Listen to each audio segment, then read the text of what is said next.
Launch कर सकता है पहलगाम कॉन्फ्लिक्ट के चलते। पाकिस्तान के 130 न्यूक्स सारे इंडिया पर एम करके खड़े हुए हैं। ये कहकर हाल ही में पाकिस्तान के एक मिनिस्टर हनीफ अब्बासी ने इंडिया को ओपनली थ्रेटन किया है, जैसे वो हमेशा करते हैं।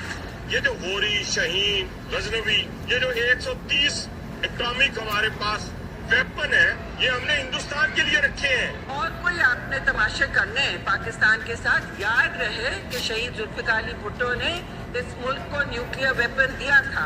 उनका कहना है कि अगर इंडिया पाकिस्तान का वाटर सप्लाई रोकता है, जो कि इंडिया ने ऑलरेडी कर लिया है, तो पाकिस्तान इंडिया पर एक फुल स्केल वॉर डिक्लेयर कर देगा। उन्होंने ये तक कहा कि पाकिस्तान के न्यूक्लियर वेपन्स सिर्फ दिखावे के लिए नहीं है, बल्कि एक्शन के लिए है, और उनके पूरे देश में कोई नहीं जानता कि न्यूक्लियर वेपन्स कहां पर छुपाए हुए हैं, और ये सारे के सारे न्यूक्लियर वेपन्स सिर्फ और सिर्फ इंडिया पर ही टारगेटेड है।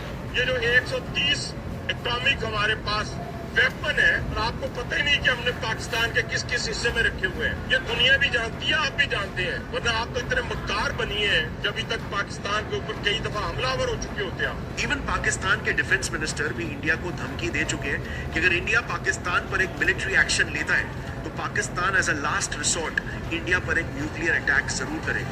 और ये भी जरा देखना पाकिस्तान की जनता कैसे सरकार को चाबी लगा रही है। पीने वाले ये कारगिल की मार भूल गए हैं। इंडिया को सारा लपेट करके ना वहाँ पे पाकिस्तान का झंडा लगेगा, क्योंकि 2 दफा हमने इनको बख्श दिया था। उन्होंने पानी बंद किया तो हमारे पास एटम बम है, वो इस्तेमाल करेंगे उनके लिए। इनको इतना मारेंगे ना, घर में घुस घुस के मारेंगे। सिंधु हमारा है और सिंधु हमारा रहेगा, हमारा पानी बहेगा या उनका खून बहेगा।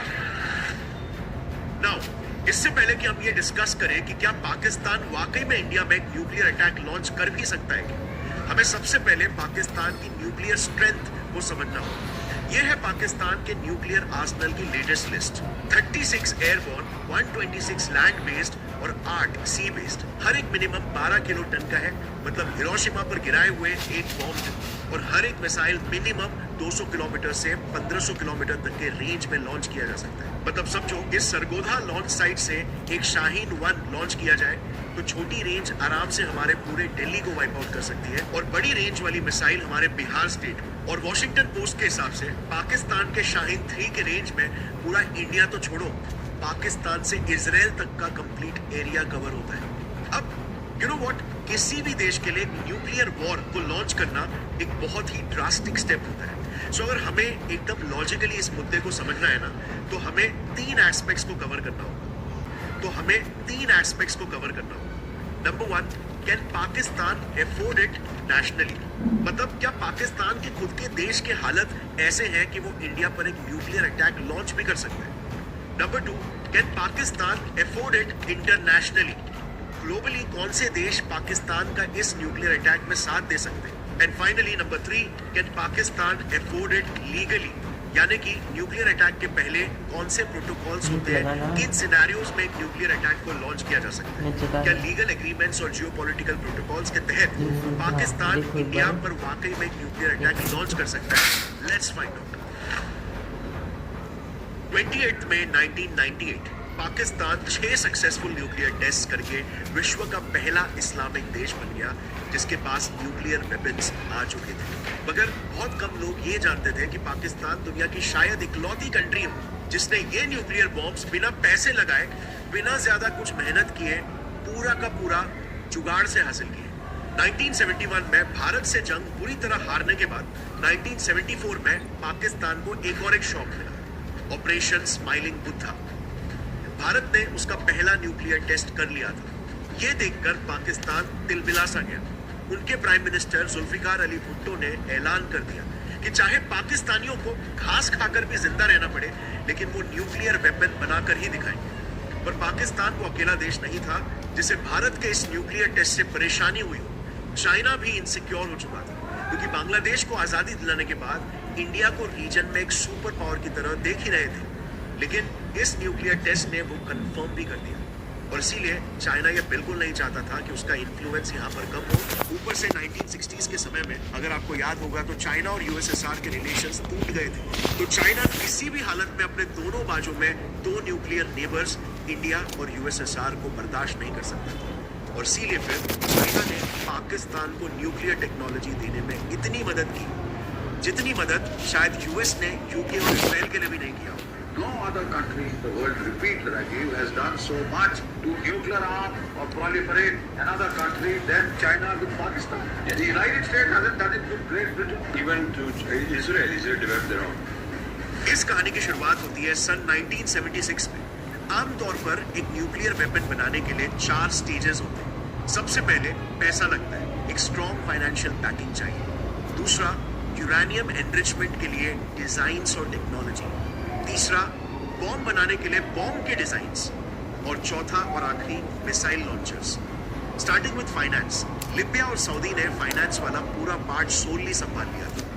अरब न्यूज के मुताबिक जैसे ही 1974 में पाकिस्तान ने प्रोजेक्ट 706 के तहत एक न्यूक्लियर बॉम्ब बनाने का ऐलान किया, सबसे पहले इसके लिए $100 मिलियन की फंडिंग लिबिया ने पाकिस्तान को दी थी।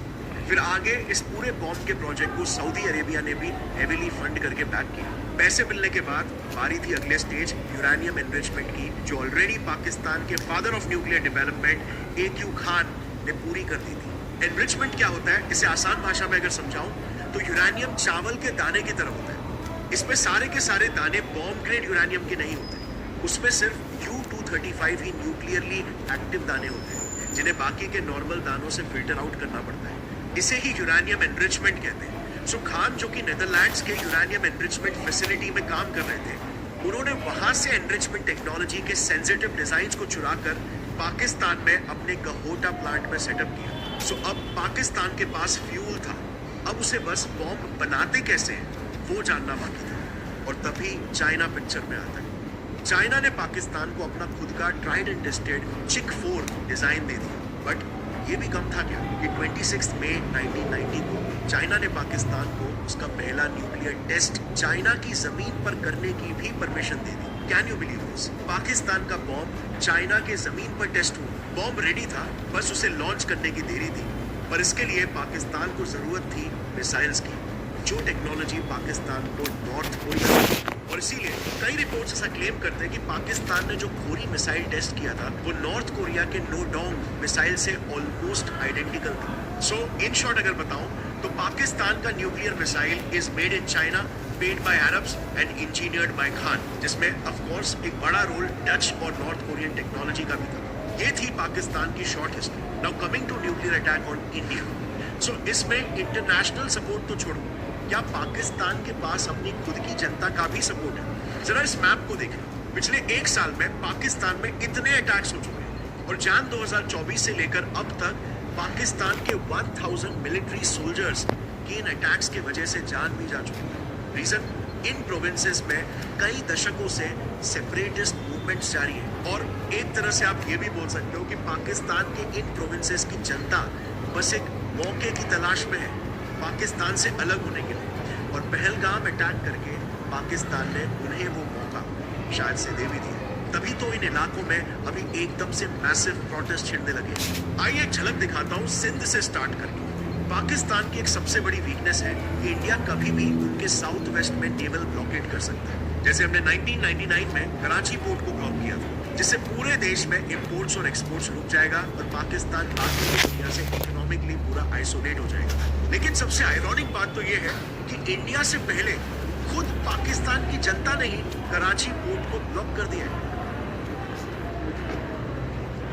दरियाई सिंध पर डाका डाला जा रहा है। Indus river is being robbed. पिछले 10 दिनों में ऐसे कई नारे पाकिस्तान के सिंध इलाकों में जोरों शोरों से लग रहे हैं। आई एम श्योर आप जानते होंगे कि सिंध प्रोविंस 1971 से ही अपना खुद का एक अलग सिंधु देश की डिमांड करते आ रहे हैं, जिसके लिए इस रीजन में कई सेपरेटिस्ट मूवमेंट्स और प्रोटेस्ट होते रहते हैं। बट हाल ही में ही फरवरी के महीने में ही पाकिस्तान ने एक नया प्रोजेक्ट लॉन्च किया था, द चोलिस्तान कैनल प्रोजेक्ट, जिसके थ्रू वो इंडस नदी का पानी पंजाब के डेजर्टेड इलाकों में डाइवर्ट करना चाहते हैं। लेकिन इस बात पर पाकिस्तानी सिंध की ऑलरेडी मार्जिनलाइज कम्युनिटी बिल्कुल भी खुश नहीं थी। उनके एलिगेशंस हैं कि इस प्रोजेक्ट से पाकिस्तानी आर्मी पंजाब के डेजर्ट्स में खुद कॉर्पोरेट फार्मिंग करके पैसे कमाना चाहती है। लेकिन पानी डाइवर्ट करने से उनका लॉस हो रहा है क्योंकि सिंध का पूरा रीजन एग्रीकल्चर पर ही हेवीली डिपेंडेंट है। और इसीलिए इस मुद्दे पर सिंध प्रोविंस में इतने मैसिव प्रोटेस्ट चल चुके हैं कि अभी कुछ दिन पहले ही न्यूज आया कि प्रोटेस्टर्स ने कराची पोर्ट तक के आने जाने वाले सारे हाईवेज को ब्लॉक कर दिया।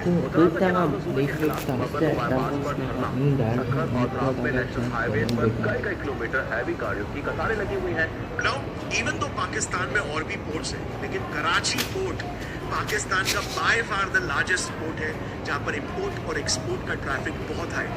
और इसीलिए फिलहाल वहां पर 30,000 ट्रक्स का ट्रैफिक जैम लग चुका है जिनमें मिलियंस ऑफ डॉलर्स का सामान है।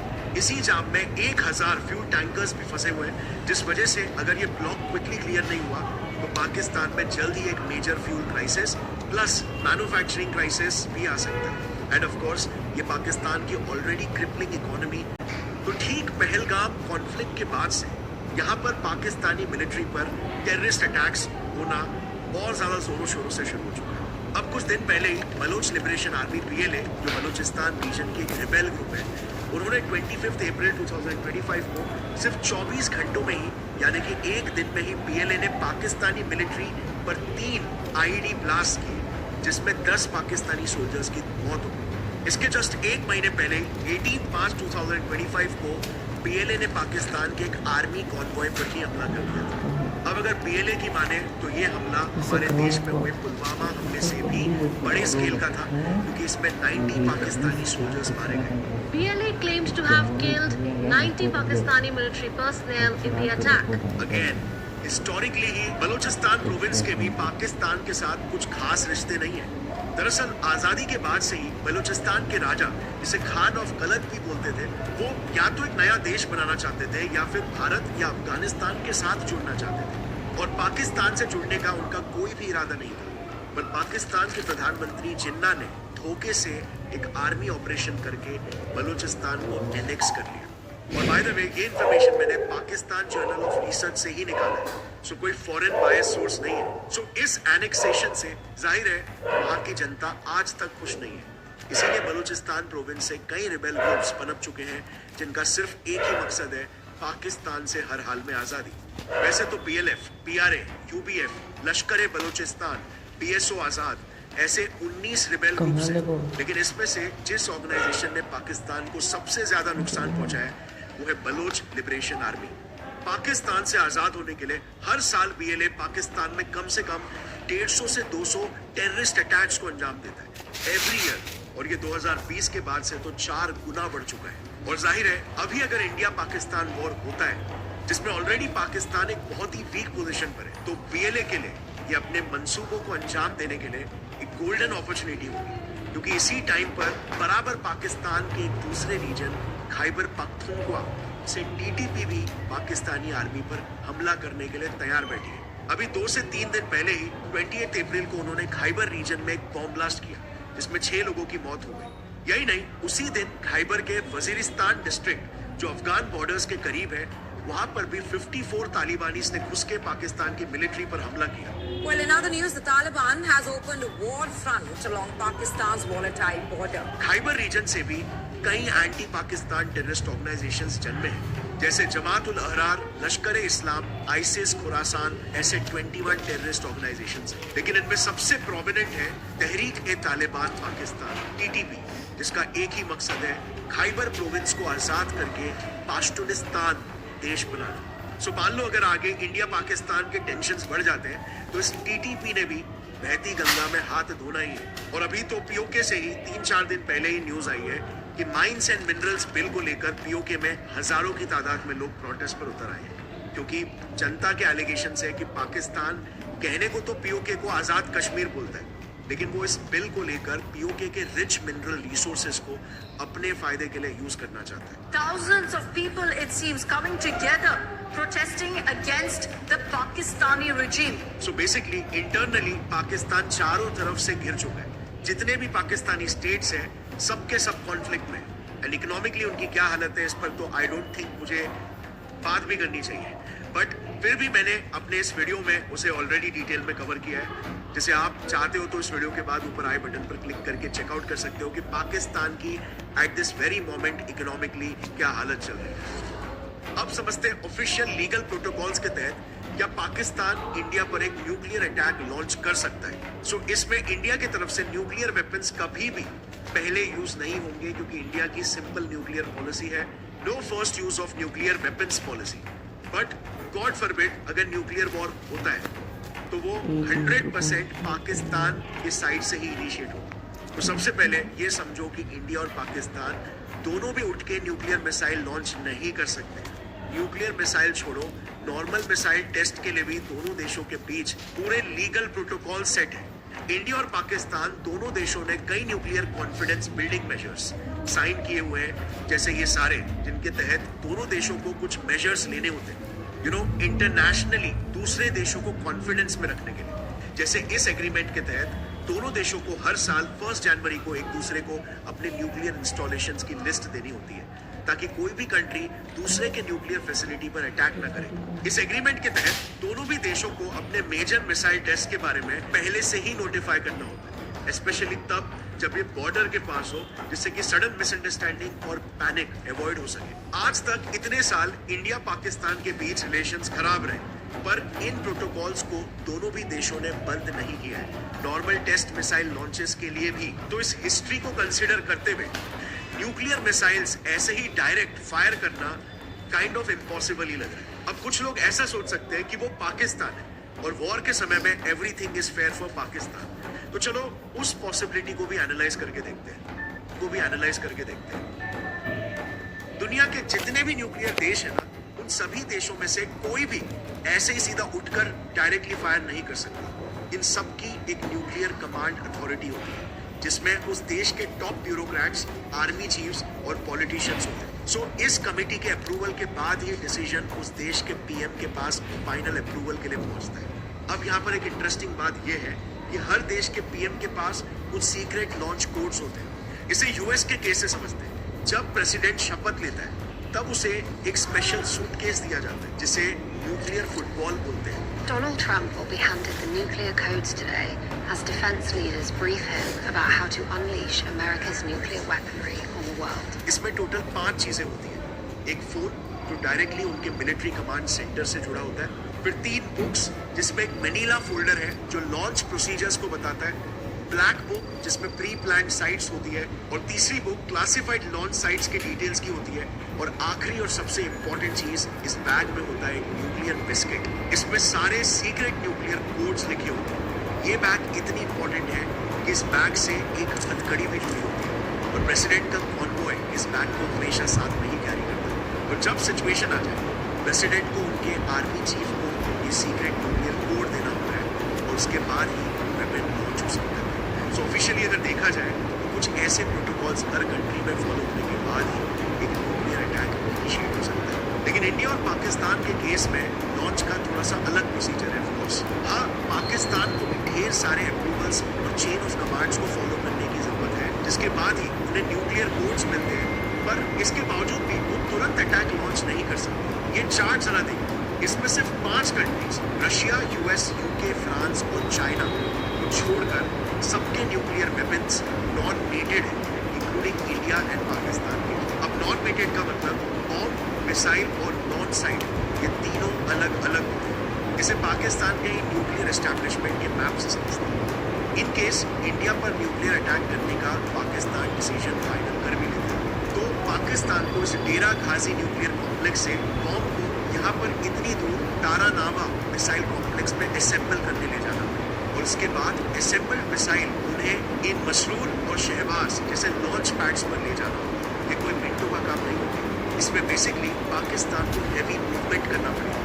और यही बात रिटायर्ड लेफ्टिनेंट जनरल सतीश दुआ जी ने भी बताई थी कि आज दुनिया सैटेलाइट्स के वेब से घिरी हुई, तो जैसे ही पाकिस्तान का कोई भी कॉन्ट्रोवर्शियल मूवमेंट होता है तो वो पूरी दुनिया देखेगी और तुरंत पाकिस्तान के अगेंस्ट हो जाएगी, और उसे मैसिव इंटरनेशनल रिपरकशंस झेलने पड़ेंगे। आई हाईली डाउट इस मामले में उसके कुछ गिने चुने एलाइज भी उसका साथ देंगे, जैसे चाइना और अमेरिका। आप सोचो, एक सिंपल कन्वेंशनल वॉर से रशिया पर इतने सारे सैंक्शंस लग गए थे, जबकि रशिया एक global super power, plus China भी उसे बैक कर रहा था। तो जरा सोचो, न्यूक्लियर मूवमेंट के लिए पाकिस्तान जैसी एक रूम कंट्री का दुनिया क्या हाल करेगी। when movement takes place, the world will pick it up. Sensors pick it up, satellites pick it up. So there is a whole gamut. Nuclear rattling is different, but actually putting it into effect has different dimensions. और सच कहूं तो पाकिस्तान की economic condition को देखते हुए यार nuclear war तो छोड़ो, वो तो पहलगाम अटैक का इल्जाम भी खुद के सर पे नहीं लेना चाहता।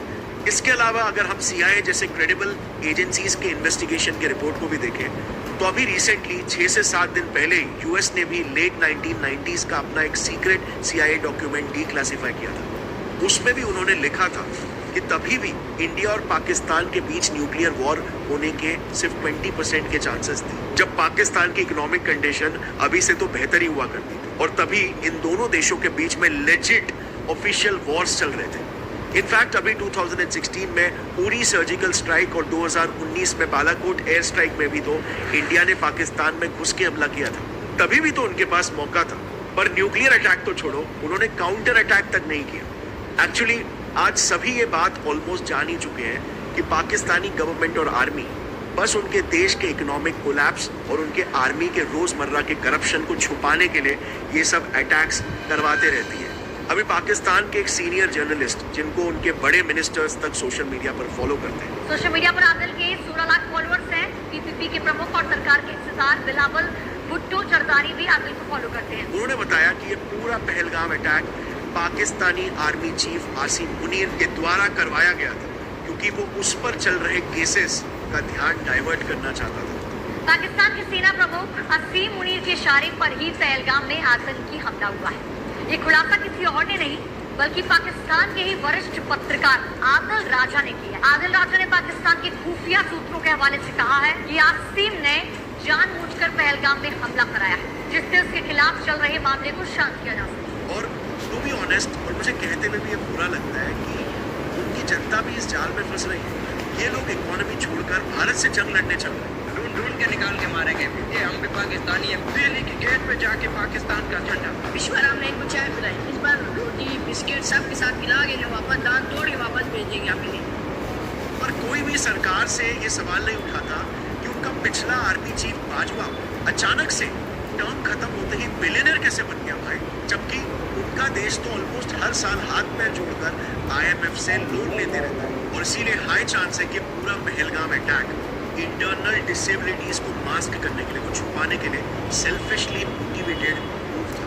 बट इन एनी केस एक full fledged nuclear war seems extremely unlikely. और रही बात इंडिया की, तो कल ही PM ने मिलिट्री को फ्री हैंड दे दिया कि मिलिट्री ही कोड, टारगेट और टाइमिंग खुद ही डिसाइड करेगी, खुद ही पाकिस्तान पर जल्द से जल्द एक काउंटर अटैक लॉन्च करेगी। लेकिन इस अटैक का मोड क्या होगा?